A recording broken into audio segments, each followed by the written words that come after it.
was only a matter of time before it happened, and it was only a matter of time before it happened on camera. Our fourth story on the countdown, wingnut civil war as the conservative right begins to eat its own.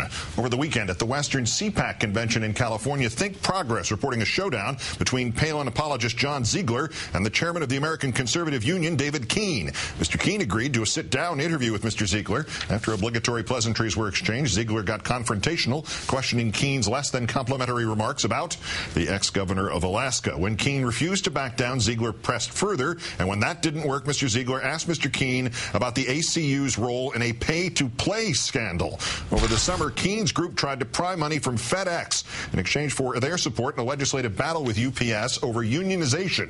In a letter later obtained by Politico, the ACU offered FedEx support if it paid ACU a few $1 million. When FedEx said it would not pay, the ACU flipped and said it would back UPS. The ACU denied the whole incident and said that, quote, important policy issues have never been for sale. That's odd because David Keene still seems a little touchy about the whole thing. Nevertheless, Mr. Keene refused to give in to Mr. Ziegler's questions, so Ziegler asked Keene about his past support for Republican-turned-Democrat Arlen Specter. That's when Mr. Keene had enough, ending the interview, but Mr. Ziegler did not. He decided to follow him around the halls of the Newport Beach Radisson. And that's when things got really good. You the letter from liar, the letter from and I'm not talking to you anymore. Why don't you take your microphone and him and leave? So the letter from your guy, Dennis Woodfield, was said this is over. You got it? Wait a minute. Over. You're not explaining the letter. It's over. The letter all been explained. I don't. It's all been explained. Yes, how was it explained? Get out of my face. Turn the microphone off and get out of here. Why? You're not going to explain a letter I'm not that's going to hit clear. you, but I'd like to. You want to hit me? You want to hit me? Time now to call in Democratic strategist Chris Kofinas, who we will catch between laughs. Good evening, Chris. Good evening, Keith. So Arlen Specter is the Achilles heel of the American Conservative Union, not some sort of embarrassing pay-to-play scandal involving FedEx and UPS? It seems so. Well, excuse me. What I think we're watching is a good old-fashioned conservative rat fight. And instead of the rats jumping ship, they're starting to tear each other apart. It is a pretty amazing sight to see these accusations flying. But I think it kind of gives you a window as to where the conservatives are right now in the Republican Party. It kind of makes me gleeful a little bit, but it also, I think, gives you an indication of how bad things have gotten in the Republican Party. I think one word that you would use to describe the current state, at least given this little episode, is bizarre.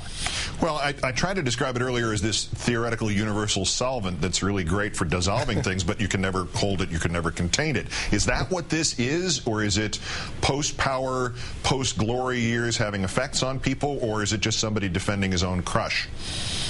You know, I think this is actually a microcosm of what is plaguing the Republican Party. You know, the Republican Party has spent the last 9-10 months attacking President Obama, attacking the Democratic Party, you know, these faux, grassroots movements, these Tea Party protests, and they thought there would be this groundswell against the president, against the Democrats, and it, to their, I think, consternation, frustration, it hasn't materialized. And if you want, I think, a really strong example of that, look at the new Washington Post poll that came out later today. It gives you a really stunning indication of the depths of the Republican Party. 20% of the American people ID themselves as Republicans. It's the lowest number in 26 years. And what is happening is this extremism that you're seeing in this episode is fueling the alienation amongst voters. And instead of voters coming to them, they're running away from them.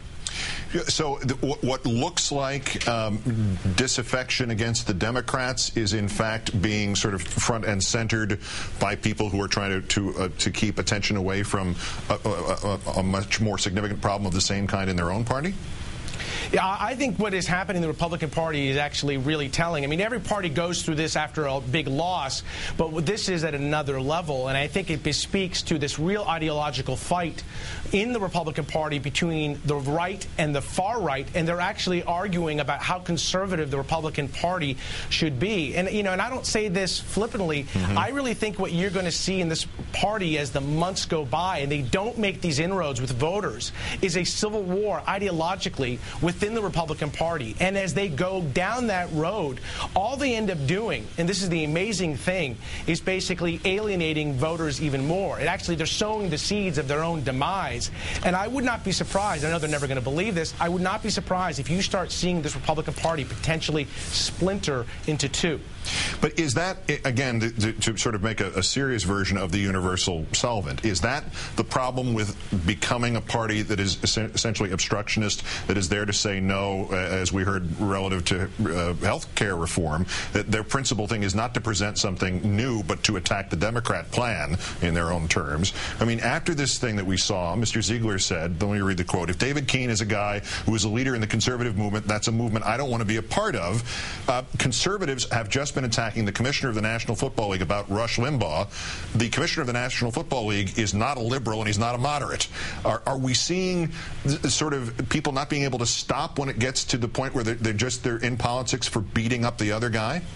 I think that this is kind of where the Republican Party is right now. They are lost. Their soul, the Republican Party, is completely gone.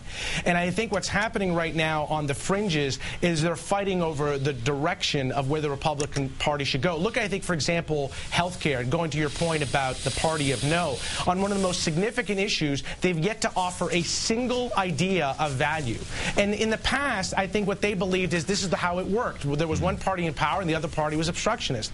I think what's happened over the last 8 years of the Bush administration, voters, I think, changed. They said, we're tired of the game played as usual. We want actually real ideas. And that's why I think you've seen people move towards the public option, move in terms of wanting serious answers in dealing with health care or any of these issues.